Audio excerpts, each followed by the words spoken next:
നമുക്ക് ബാലിന്റെയും ഗോമതിയുടെയും ഇന്നത്തെ നല്ലൊരു കഥ കേട്ടാലോ? അങ്ങനെ ഇന്നത്തെ കഥയില് ധർമ്മനെ ഗോമതി വിളിച്ച് സംസാരിക്കുകയാണ്. ആ സമയത്ത് ദേവി ഗർഭിണിയാന്നുള്ള സന്തോഷ വാർത്തയൊക്കെ പറയുന്നുണ്ട്. ഇതെല്ലാം കേട്ട് സന്തോഷിച്ച് നിൽക്കുന്ന ആനന്ദനോട് പറഞ്ഞു, ഒരു കാര്യം ഞാൻ പറഞ്ഞേക്കാം. ദേ അവിടെയൊക്കെ ചുറ്റടിക്കുന്ന കൊള്ളാം, 2-3 ദിവസം കഴിഞ്ഞിട്ടേ വരത്തുള്ളൂ. അതെ, പക്ഷെ സൂക്ഷിച്ചും കണ്ടു പോണം കേട്ടോ. അതിലൂടെ ഇതിലൂടെയൊക്കെ അലിഞ്ഞ് തിരിഞ്ഞ് നടന്ന് അസുഖങ്ങളൊന്നും വരുത്തി വെച്ചേക്കല്ല, പനിയൊന്നും പിടിപ്പിച്ചുകൊണ്ട് ഇങ്ങോട്ടേക്ക് വന്നേക്കല്ലെന്ന് പറഞ്ഞു. അത് കേട്ടപ്പോൾ ധർമ്മൻ പറഞ്ഞു, അതൊക്കെ ഞാൻ നോക്കിക്കോളാം ചേച്ചി എന്ന് പറയണ. അങ്ങനെ കോള് കട്ട് ചെയ്തിട്ട് ധർമ്മൻ ഭയങ്കര സന്തോഷത്തോട് കൂടിയിട്ട് കാറിന് അടുത്തേക്ക് എല്ലുവാണ്. കാറിനകത്ത് സുകന്യ ഇരിപ്പുണ്ടായിരുന്നു. സുകന്യെ, നമ്മളൊരു അപ്പൂപ്പനും അമ്മൂമ്മയാൻ പോകുകയെന്ന് പറഞ്ഞു. അപ്പൂപ്പനും അമ്മൂമ്മയോ? എന്തൊക്കെയാ ധർമ്മേട്ടെ പറയണേന്ന് ചോദിച്ചു.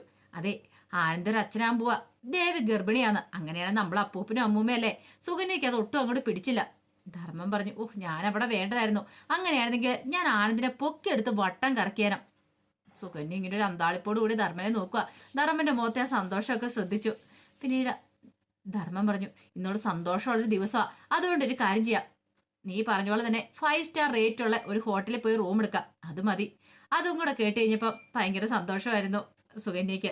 കാരണം താൻ പറയുന്ന പോലെ അനുസരിക്കുന്നുണ്ടല്ലോ എന്നൊരു ചിന്ത. അതിനുശേഷം ധർമ്മൻ കാറിനകത്ത് കയറിയിട്ട് ഡ്രൈവറോട് പറഞ്ഞു, അതെ 5 സ്റ്റാർ റേറ്റ് ഉള്ള ഒരു ഹോട്ടലിലേക്ക് വണ്ടി വിട്ടോളാൻ പറയണം. അങ്ങനെ അവരങ്ങോട്ടേക്ക് പോവാണ്. പിന്നീട് ഗോമതി ധർമ്മനോട് സംസാരിച്ചിട്ട് അങ്ങോട്ട് വരുമ്പോൾ ബാലൻ മുറ്റത്ത് ഇങ്ങനെ ഓരോന്നൊക്കെ ആലോചിച്ചുകൊണ്ട് നിൽക്കുന്നുണ്ട്. അങ്ങനെ ധർമ്മന്റെ അടുത്തേക്ക് വന്നിട്ട് പറഞ്ഞു, അതെ ബാലേട്ട, ധർമ്മന്റെ അടുത്തല്ല ബാലിന്റെ അടുത്തേക്ക് വന്നിട്ട് ഗോമതി പറഞ്ഞു, ബാലേട്ട ഞാനിപ്പോ ധർമ്മനെ ഫോൺ വിളിച്ചെന്ന് പറയണ. എന്നിട്ട് അവൻ എന്ത് പറഞ്ഞു? അവന് ഭയങ്കര സന്തോഷമാ, ഒരു അപ്പൂപ്പനാകാൻ പോവാന്ന് അറിഞ്ഞു കഴിഞ്ഞപ്പോഴത്തേനും അവൻ പറഞ്ഞ എന്താണെന്നറിയോ, ഹണിമൂണിന് വന്നേ എന്നെ സുകന്യെ നിങ്ങള് അപ്പൂപ്പനും അമ്മൂമ്മയും ആക്കിയില്ലേ എന്നൊക്കെ ചോദിച്ചു. ഇത് കേട്ടപ്പോൾ ബാലിനൊന്ന് ചിരിക്കുകയാണ്. പിന്നീട് ഗോമതി പറഞ്ഞു, അതെ ദേമോൾക്ക് നല്ല ഛർദിലുണ്ടെന്നാ ശ്രീകല വന്നപ്പോൾ പറഞ്ഞേ. ഛർദിലൊക്കെ ഉണ്ട്, എനിക്ക് തോന്നുന്നത് ആൺകുഞ്ഞാന്നാ തോന്നിയെന്ന് പറയാണ്. ഇത് കേട്ടപ്പം ബാലൻ പറഞ്ഞു, അതെന്താ അങ്ങനെ പറഞ്ഞെന്ന് ചോദിക്കുകയാണ്. അപ്പോഴേക്കും പെട്ടെന്ന് തന്നെ ഗോമതി പറഞ്ഞു, ബാലേണ്ണ ഓർമ്മയുണ്ടോ, ആനന്ദിനെ ഗർഭിണിയായ സമയത്ത് എനിക്ക് എന്തൊരു ഛർദിയായിരുന്നു.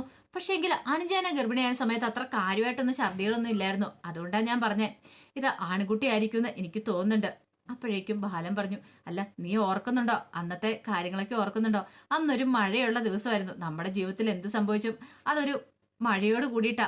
അതിനെക്കുറിച്ചൊക്കെ നീ ചിന്തിച്ചിട്ടുണ്ടോ എന്ന് ചോദിക്കണം. അത് കേട്ടപ്പോൾ ഗോമതി, ശരിയാ.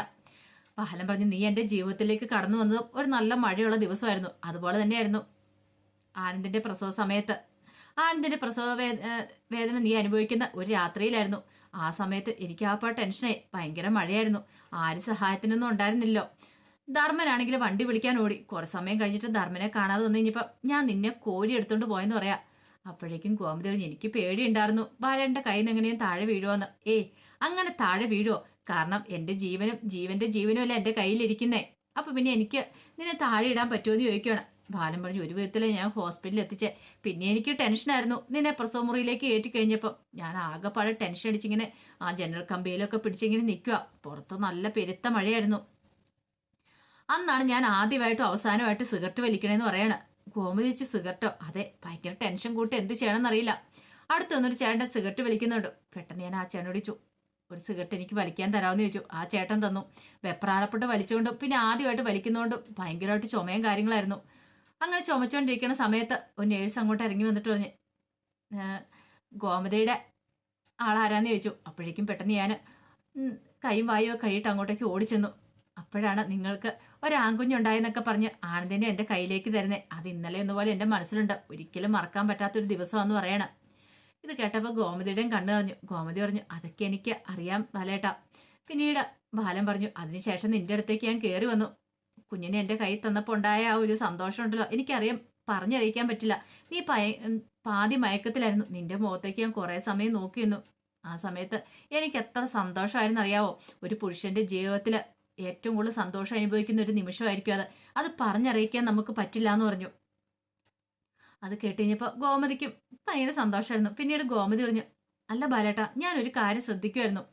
ആ ഉദയഭാനു സാർ ഇവിടെ വന്നു കഴിഞ്ഞപ്പോൾ ബാലേണ്ണ എന്താ സാറിനോട് അങ്ങനെയൊക്കെ സംസാരിച്ച്? ഓ അതാണോ? അത് ഞാൻ ബഹുമാനം കൊണ്ടാ. ബഹുമാനം കൊണ്ടോ? അതേന്നെ, നമ്മൾ ഒരു മനുഷ്യനെ കൂടുതൽ അടുത്തറിഞ്ഞു കഴിയുമ്പോഴല്ലേ അവരോടുള്ള സ്നേഹവും ബഹുമാനവും നമുക്ക് കൂടുന്നേ. ഇത് അതുപോലെ തന്നെയാന്ന് പറയണ. അതെന്താ ബാലേട്ട അങ്ങനെ? അപ്പോഴേക്കും ഉദയഭാനുവിനെ കുറിച്ചുള്ള ചിന്തകളൊക്കെ ബാലന്റെ മനസ്സിലേക്ക് വരിക. ആള് ചെയ്ത ചതിയും കാര്യങ്ങളൊക്കെ. ആ സമയത്ത് ഗോമതി പറഞ്ഞു, എന്നാലും ബാലേട്ട ഉദയഭാനു സാറിനോട് ഓരോന്നൊക്കെ സംസാരിക്കുന്ന സമയത്ത് ഞാൻ ഓർത്ത് ഇനിയിപ്പോ ദേഷ്യം കൊണ്ട് എങ്ങനെയാണോ വേണോ ബാലേട്ടൻ അങ്ങനെയൊക്കെ പറയണേന്ന്. ദേഷ്യം കൊണ്ടോ? ഞാനോ?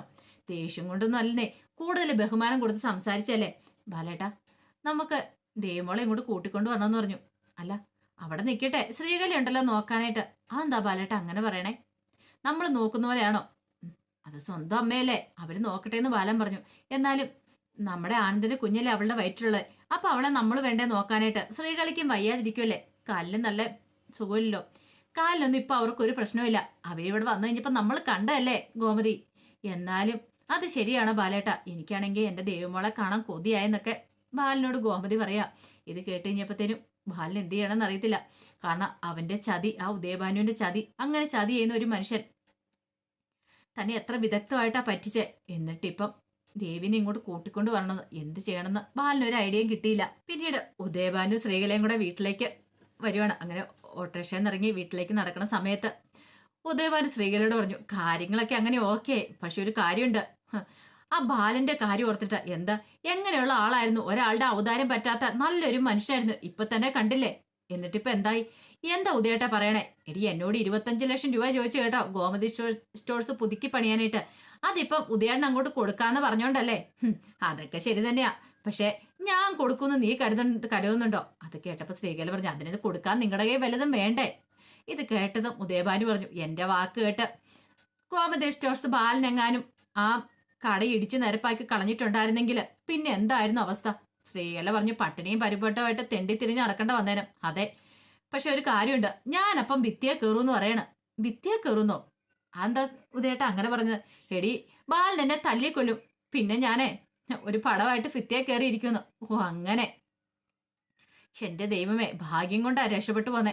ഒരു കാര്യം ചെയ്യണം, എങ്ങനെയെങ്കിലും ഗോമതി സ്റ്റോഴ്സ് പൊളിക്കുന്നതിൽ നിന്ന് ആ ബാലിനെ പിന്തിരിപ്പിക്കണം. അങ്ങനെയൊക്കെ പറഞ്ഞുകൊണ്ട് അവരകത്തേക്ക് വരുവാണ്. അതിനുവേണ്ടി എന്തെങ്കിലും അടുത്ത തന്ത്രം മെനയണോന്ന് പറഞ്ഞു. ശ്രീകല പറഞ്ഞു, അതെന്തേലും ആട്ടെ എന്നൊക്കെ പറഞ്ഞ് അകത്തേക്ക് വരുമ്പോൾ ശ്രീദേവി ഇവിടെ നിൽക്കുന്ന കണ്ടു. ശ്രീദേവിയെ കണ്ടതും ഭയങ്കര സന്തോഷത്തോടുകൂടി രണ്ടുപേരും ചെന്നിട്ട് പറഞ്ഞു, നമ്മുടെ പ്ലാനൊക്കെ വിജയിച്ചെന്ന് പറയാണ്. പ്ലാൻ വിജയിച്ചെന്നോ? അത് മോളെ, നമ്മുടെ പ്ലാനൊക്കെ വിജയിച്ചു. അധികം വൈകാതെ ആനന്ദ് മോളെ കൂട്ടിക്കൊണ്ടു പോകാനായിട്ട് വരും. അല്ലെങ്കിൽ ഗോമതിയും ബാലനും പറഞ്ഞിട്ടുണ്ടെങ്കിലേ ആനന്ദിന് മോളെ വന്ന് കൂട്ടിക്കൊണ്ടു പോയിരിക്കാൻ പറ്റുമോ എന്ന് ശ്രീകല പറയാണ്. ഇത് കേട്ട് കഴിഞ്ഞപ്പോൾ രണ്ടുപേരും രൂക്ഷമായിട്ടൊന്ന് നോക്കി ശ്രീദേവി. എന്നിട്ട് പറഞ്ഞു, അങ്ങനെ എന്തെങ്കിലും ഒരു ഐഡിയ നിങ്ങളുടെ മനസ്സിലുണ്ടെങ്കിലേ അതും കൂടെ മനസ്സിൽ നിന്ന് കളഞ്ഞാൽ മതി. നിങ്ങളുടെ പ്ലാനൊന്നും വിജയിച്ചിട്ടൊന്നുമില്ല. എല്ലാ സത്യങ്ങളും ആനന്ദേട്ടന് മനസ്സിലായെന്ന് പറയണം. എല്ലാ സത്യങ്ങളും മനസ്സിലായോ എന്ന് വെച്ചിട്ടുണ്ടെങ്കിൽ എല്ലാം മനസ്സിലായെന്നോ? നിങ്ങളുടെ നാടകങ്ങളൊക്കെ എന്നോട് വിളിച്ചിട്ട് പറഞ്ഞ എന്താണെന്നറിയോ? നിങ്ങളുടെ നാടകം ഇവിടം കൊണ്ട് അവസാനിപ്പിക്കാൻ. അല്ല മോളെ, അത് പിന്നെ എന്നെ വിളിച്ച കാര്യം നിങ്ങൾക്ക് അറിയായിരിക്കുമല്ലോ. നിങ്ങൾ അവിടെ ഇരുന്ന സമയത്ത് എന്നോട് പറഞ്ഞ എന്താണെന്നറിയോ? നിന്റെ ആ വേട്ടോവളിയും തന്തേനെ ഇവിടുന്ന് പറഞ്ഞു വിടാനായിട്ട്, അങ്ങനെ ഇറങ്ങിപ്പോവാൻ പറയാനായിട്ട്. ഇത് കേട്ടപ്പം ഒരു നിമിഷം ഉദയഭാനു ശ്രീകലയെ നോക്കി. പിന്നീട് ശ്രീദേവിയോട് പറഞ്ഞു, അവന് എന്നെ കുറിച്ച് അങ്ങനെയൊക്കെ പറഞ്ഞോ? ഒരമ്മായച്ചനോട് ബഹുമാനം ഇല്ലാത്ത രീതിയിലാണല്ലോ അവൻ സംസാരിക്കുന്നത്. ബഹുമാനം ഞാൻ കരുതിയത് അച്ഛന്റെ കാരണത്തിൽ 2 തന്ന ആനന്ദേട്ടൻ അവിടെ നിന്ന് ഇറക്കി വിടൂന്ന. അതൊന്നും ഉണ്ടായില്ലല്ലോ. അതുകൊണ്ട് രക്ഷപ്പെട്ടെന്ന് തന്നെ കൂട്ടിക്കോ. നിങ്ങൾക്ക് എങ്ങനെ തോന്നും ആ പാവ മനുഷ്യൻ ഇങ്ങനെ ചതിക്കാനായിട്ട്? നിങ്ങൾ ചെയ്ത ചതിയൊന്നും പോരെ. ഒരു കാരണവശാലും ആനന്ദേട്ടൻ എന്നെ വിളിക്കാൻ വരില്ല എന്ന് പറഞ്ഞു. അതിന് വെച്ച വെള്ളം വാങ്ങി വെച്ചേക്കാനും പറഞ്ഞു. നിങ്ങളുടെ അച്ഛന്റെയും മക്കളുടെയും ചതി എന്റെ അടുത്ത് വേണ്ടാന്നും പറഞ്ഞു. ഇതിൽ കൂടുതൽ അപമാനം ഇനി എന്താ അച്ഛൻ ഞാൻ അനുഭവിക്കാനുള്ളത്? ഒരു കാര്യം ഞാൻ പറഞ്ഞേക്കാം, ഇതിവിടം കൊണ്ട് നിർത്തുന്ന നിങ്ങൾക്ക് നല്ലത്, അല്ലെങ്കിൽ അത് പിന്നെ ദോഷം ചെയ്യും. എന്നെ കൊണ്ട് കൂടുതലൊന്നും പറയിപ്പിക്കരുത് എന്നും പറഞ്ഞ് ശ്രീദേവി അങ്ങോട്ട് കയറിപ്പോയി. എന്ത് ചെയ്യണമെന്നറിയില്ലാതെ ഉദയഭാനു ശ്രീകലയും കൂടെ നിൽക്കുവാണ്. ഇതേ സമയത്ത് സുകന്യയും ധർമ്മനും കൂടെ ഒരു ഹോട്ടലിലേക്ക് ചെല്ലുവാണ്. അങ്ങനെ റിസപ്ഷനിൽ ഇരിക്കുന്ന അയാളോട് പറഞ്ഞു, അതെ റൂം വേണമെന്ന് പറയണ. ഏത് റൂമാ വേണ്ട സാർ? ഹണിമൂൺ കോട്ടേജ് ഉണ്ട്, അത് വേണമെന്ന് ചോദിക്കുകയാണ്. ഹണിമൂൺ കോട്ടേജ് അതെന്താ? അല്ല, ഹണിമൂൺ കോട്ടേജ് എന്ന് പറഞ്ഞിട്ടുണ്ടെങ്കിൽ ഒരു പാക്കേജാ എന്ന് പറയണേ. ഇപ്പോഴാണെങ്കിൽ ഒരു ഓഫർ ഉണ്ട്, നിങ്ങൾ ലക്കിയാന്ന് പറയണം. ഇതൊക്കെ കേട്ട് കഴിഞ്ഞപ്പോഴത്തേനും ഒരു നിമിഷം ധർമ്മൻ ഇങ്ങനെ നോക്കുവാണ് സുകന്യനെ. പിന്നീട് ധർമ്മൻ ചോദിച്ചു, അല്ല എത്ര റെന്റ് എന്ന് ചോദിക്കുകയാണ്. അത് പിന്നെ 15,000 രൂപ ഹണിമൂൺ കോട്ടേജിന്റെ റെന്റ് എന്ന് പറയണം. 15,000 രൂപ? അത് 3 ദിവസത്തേക്കാണോ?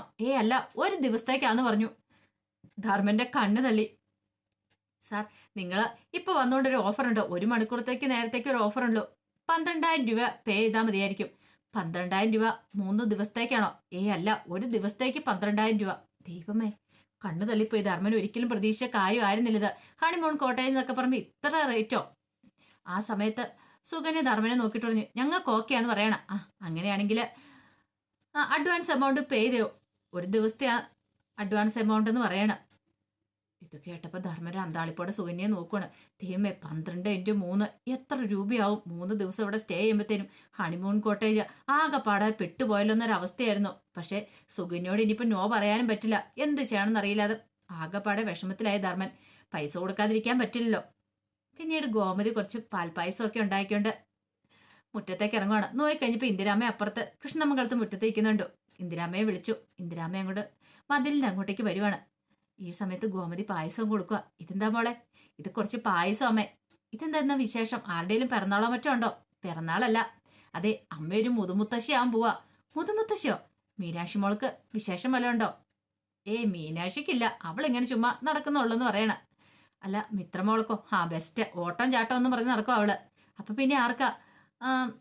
ദേവിക്കാണോന്ന് ചോദിക്കുക. അതേമേ, ദേവിമോള് ഗർഭിണിയാന്ന് പറയണ. ഇത് കേട്ടതും ഇന്ദിരാമ്മയ്ക്ക് ഭയങ്കര സന്തോഷമായി. അപ്പൊ അതിന്റെ വിശേഷങ്ങളൊക്കെയാണ് നമ്മളിന്ന് കാണുന്നത്. ഇതിന്റെ ബാക്കി വിശേഷങ്ങളുമായിട്ട് വൈകുന്നേരത്തെ പ്രൊമോയി വരാട്ടോ. ഒരിക്കൽ കൂടി എല്ലാവർക്കും ശുഭദിനം നേർന്നുകൊണ്ട് നിർത്തുന്നു.